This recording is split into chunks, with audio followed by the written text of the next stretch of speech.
see that the market has been obviously going up. And let's talk about this for a second and get as a few people get online so they can hear what we're going to discuss tonight. Um, it's been pretty volatile since 5 p.m. tonight, Central Standard Time. We've had everything up quite a bit. Now, most of the things are down except the NASDAQ here. We've had this silver. It's been an amazing trade over or had an amazing move over the last two trading sessions. It went up 7% on Tuesday. It was up over 8% today. A few minutes ago, it was up over 2% that I noticed, and then it just went red, and now it's basically flat. What an amazing run that's been, right? So it made me start thinking about what happens when you put on a position and something goes really bad with that position initially or sometime within the trade, the lifespan of the trade. So how to deal with that kind of stuff. So going over here, and let's break down silver here. And so let's break down silver, and we're going to look at the euro here as well.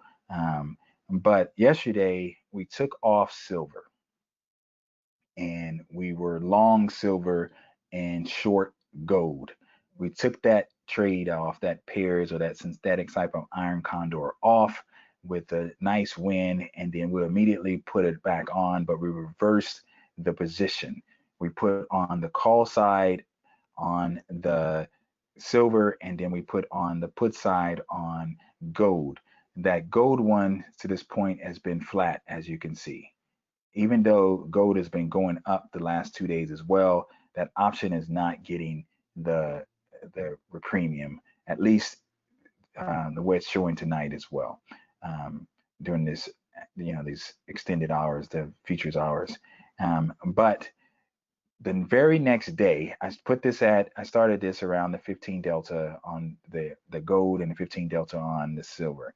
And the very next day, we get the major jump up, right? And that's today. We're up 8% today on silver. So I decided to make an adjustment, and you guys saw me make that adjustment this morning, I believe. And what I did was I did a big roll away of the SI, and I took that roll away. I moved it from I think it was maybe a 30 delta to a 20 delta. Now it's back at the 26 at this point, but outside of the expected move. And then I financed that by selling the put side, and I probably put the put side on at a, let's say, I think it was a 15, 16 delta. Is now already at a 12, if I can remember correctly, right?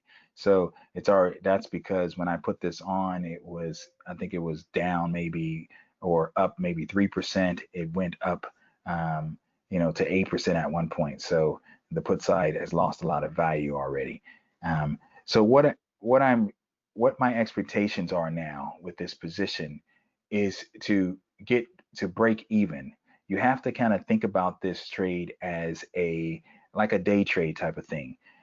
If you were doing a day trade in ES, and this is just my type of ruse, Dorian Way type of ruse of fixing a problem that, dealing with a stock that goes wrong. If I was doing a day trade, and I have to explain this big type of moves to you. If I'm doing a day trade, and let's say I put a day trade on, and this is not it's not populated tonight for some particular reason, but I just say I did a trade, and I did it at the 13 delta, and then that's the probabilities on my side, and the next it jumps up, and I have to make an adjustment. Once I have to make an adjustment, then at that point, I'm looking on a day trade. I'm looking to just get out of it even. And even could be making $10, making $20, or losing $10, losing $20 or something like that. That's breaking even, because most of the time I know I'm going to win without having to make an adjustment. But if I made an adjustment and things settle down and I'm not being threatened at all, then maybe I might hold it a little bit longer. But I'm not trying to get 100%. I'm not trying to get 50%. I'm trying to get out as a win and let the probabilities play out on a different trade for me. So if I'm doing a day trade that's say Monday, Wednesday, and Friday, maybe most of the time on those trades, I'm not even threatened. But if I am, then I'm going to adjust, pay for that adjustment, and then I'm looking to get out, not at my originally 50% goal, but as a break even. It can be a little bit positive, a little bit negative, but over time, I'm going to win on my day trades because I'm minimizing the losses. I'm making sure the losses are small.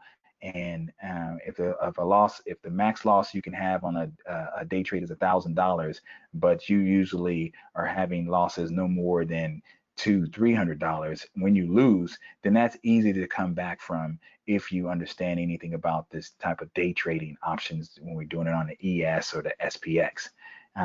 But it's the same kind of concept with when you're doing a 30 to 60 day type of trade, is not allowing a single position to destroy your account. And if something starts to act irrationally, then that's the time to consider taking it off at a small loss or a small profit, break even, because you don't want that to be a long-term problem, or you don't want it to turn into a short-term big problem because you're trying to deal with something that's obviously moving in a way that's outside of expected moves. So for example, the silver was not, it was not in the probabilities, the expected move probabilities within this 35 days for you to see a 7 and 8% move consecutively, back to back. That is to me a move that is irrational, is outside of the scope of what those probabilities were going to be when I put the trade on. So if we go over here and we look at this and you consider how silver has been going up anyway, on top of that, right? This is silver going up since the March low, right? And then this last 3 days, it's just boom, it just shot up some more. So now it's in a whole another atmosphere of ridiculousness on this silver, right? So then you have to say, okay, do I need to get out of this or adjust it in a way that I'm going to lock in a loss, but I'm going to avoid a big loss? I put this position on after it being up 7% yesterday. So if I had this position on before yesterday, then this would have been seriously painful, because you would have seen 7% and then an 8% move. In that case, you want to adjust it in a way that you take it off, or you adjust it in a big way that allows you're going to lock in a loss perhaps, if you're not aggressive on the put side, but you're going to avoid a big loss. And you want to avoid $1,000 loss, $900 loss, $500 loss, things like that. You want to try to avoid. So when you're doing that, you think about, once again, the probabilities, right? Let me kind of show you what I'm talking about. I'm looking at this here, and I'm looking at this 57 days to expiration on this ES. And let's say I put on a position on the ES, and that's put on the call side, and the expected move is 208, right? And then I just say I put it on today, and then tomorrow the ES goes up 100 points. Well, that's more than half of the expected move in 57 days. That is, and the ES has already been going up quite a bit. Well, to me, that's too much of a big move inside of that trade. So I'm going to have to look to be aggressive on the opposite side to make an adjustment, or I'm going to have to look to adjust and sacrifice some of the premium, or take a little loss to be able to adjust that in a way that it's going to give me less risk.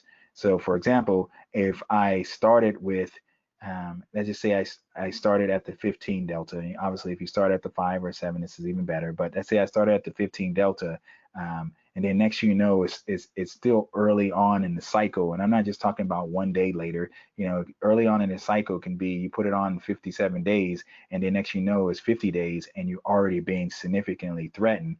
Well, let's say it goes to the 30 delta now, and you are already having a problem. Well, I would try to roll that to outside of the expected move again, outside of the new expected move. So in this case, I would be moving it from the 33.90 to at least the 34.75, and that's going to cost me some capital. And I just say we had on this, in this case, this is a 30-point wide spread, so I'm looking for 30 points, and it's not going to give me that because the strikes are changed.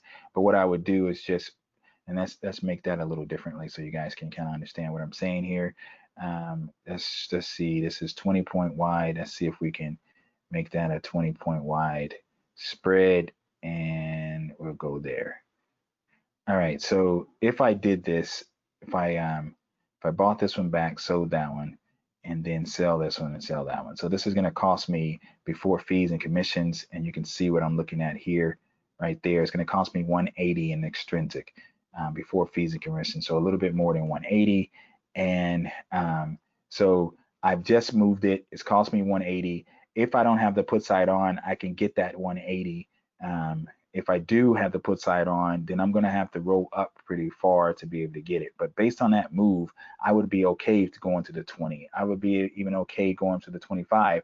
I know a lot of you are nervous of doing that, so but be comfortable with going at least to the 20, the 20, or outside of the expected move. So let's look at it two times. Let's just say I needed 190, right? So I decided that I'm going to first put on the 15 delta here, and that was a 20-point wide spread. So I'm going to go to the call side is a 20-point wide spread. So here I'm getting 180. Excuse me, 108. So that's not enough, right? So now what I'm going to do is move this up and see if when I can get 180, how far I can go up to get, excuse me, 190. So now I'm moving that all the way up, and these numbers are not working correctly. Let's see, that's pretty far up, and I'm only getting 150. It's actually changing. I wonder why that's. Give it a second. All right, that's the 124. That's still not working, right? So and I don't know why that's not working at the 125. That's crazy. So maybe I would have to make the put side a little bit more, a little wider. And as you can see here, this is the 240, almost 240 now. Then I can move it away a little bit. So there we go. I can move it away, and let's see, let's go 30-point wide here, like that. And then now I'm at the 23 delta, and I was able to finance that a big move, and I'm outside of the expected move on both sides now.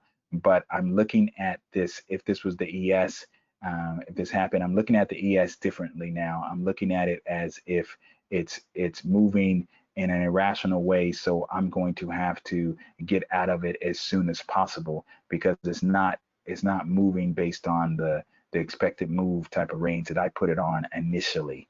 And that's the same with this silver now, right? So this silver position has moved ridiculously in 2 days. So now I'm just saying, all right, I need to just get back to even and take this off. I've lost about 200 and something dollars on this spread to this point. And you can kind of determine that by going to history, and let's type in the SI here, and let's go to custom, and let's look at today and yesterday. So if we look at that today and yesterday, you can see that what I took off and what I put on, the adjustments, I'm still up on this position cash wise, but I'm down on the position. If I went to buy it back right now, I'll be losing. But you can see that I have a chance to actually still win on this position, and just based on the adjustments that I did.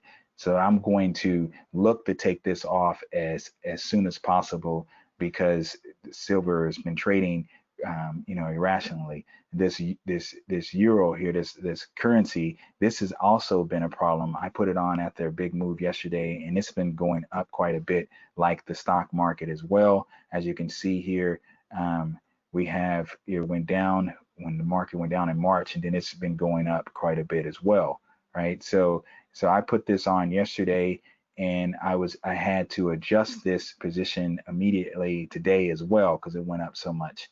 I was already down 60-70% on the position percentage wise, but since I've made the adjustment, things have worked out, things have kind of settled down. I'm up since I made the adjustment, and I made the adjustment in a way that I made enough of the capital as well, I believe. So let's just put the 6E here, and so as you can see here, I got more cash and then how much it costs to move things. So that's still a positive situation, but I'm not looking to stay in this one. I'm a little bit more confident about this 6E than this silver. So, but I'm looking to take this silver off pretty quickly, and keep in mind that I'm using this gold, because this was kind of like a pairs or a synthetic type of iron condor. I'm using this gold as a gauge as well. So that just say, if I combine them all, if I combine the positiveness of both of them, and I'm breaking even, then I'll take it off that way,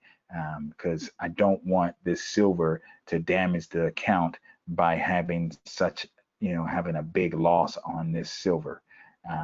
And because it could continue to move irrationally. I mean, it's back up now, and tomorrow, it can go, another 3% or 4%. You never know how this is trading right now, and it's at multiple year highs. So let's go to this silver here again, and let's just look at, this is a 1 year daily chart. If I look at this and go to let's go to a 15-year daily chart. So you can see over the last 15 years, silver is at its high, right? This is an historical type of move right now, and so I'm looking at it and I'm saying, all right, I'm going to protect myself and not have a big loss on this position, because I don't want to have to battle with this for a long period of time, or I don't want it to mess up the performance that I've been having in this account for some time now. So that's how you have to think about positions. Think about stuff as an overall portfolio. When something moves in a way that is not expected within the option pricing, then you have to reevaluate that trade and make sure that trade does not cause a big damage. Just like you should do it with a day trade. If you sell something at a probability, even on a day trade, that probability on your side, and the next you have a big move on that day trade, and you have to adjust, then at that point, in my opinion, you should be looking to get out around even at that point, or a very small loss to small gain, and then you play the game later, because the probabilities is most of the time you won't even have to make an adjustment if you're selling a day trade around that 10 delta, no higher than that 15 delta. You won't even have to adjust. You can get in and out of those positions. But when you do have to adjust, you understand that, okay, something is off there. And when you put on a position with as many days as we put on this silver position, yesterday was 36 days to go, and we put it on at no higher than a 15 delta, and then if you have to adjust the next day, then you know something is wrong, right? It's a big move when you have to adjust that fast. Something has occurred, and it wasn't obviously indicating that was going to happen. And so you can have irrational moves, and you have to think differently when that kind of stuff happens on these type of positions, or it can turn into months of a nightmare, or it can turn into a short-term nightmare that especially if you already had this position on, and that's when I will change my thought process already. So that just say I had this position on last Friday, and then Silver went up Monday, and then went up huge Tuesday, and then and then now it started off Wednesday big. Well, if I had any profit in it still, I'm out. If I had a small loss, I'm out. I'm just taking the small loss and moving on. If I had a decent sized loss, then I'm gonna roll away, get it out of the expected move that we were just talking about, and then I'm going to try to finance much as I can on the opposite side, and then I'm looking to get out at a lesser level of a loss. So